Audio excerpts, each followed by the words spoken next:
నమస్తే. నేను గుర్తున్నానా? మర్చిపోయే పని చేసావా నువ్వు? మీతో మాట్లాడాలి. ఏమిటో? మీ వారిని పెళ్లి చేసుకుందాం అనుకుంటున్నాను.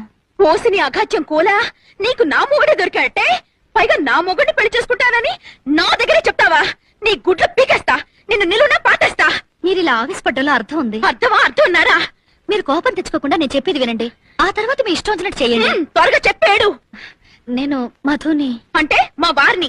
ప్లీజ్ నేను చెప్పేది వినండి. నేను మధుని గాఢంగా ప్రేమించాను.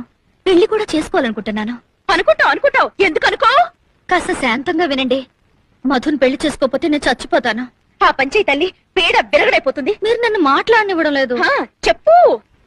డబ్బుందన్న అహంకారంతో కాదు, మధు మీద నా మమకారంతో చెప్తున్నాను. మధుయే కాదు, మీరు పిల్లలు కూడా సుఖంగా ఉండాలి. అందుకని మధుని పెళ్లి చేసుకోవడానికి మీరు అనుమతిస్తే మీకు ₹1,00,00,000 ఇస్తాను.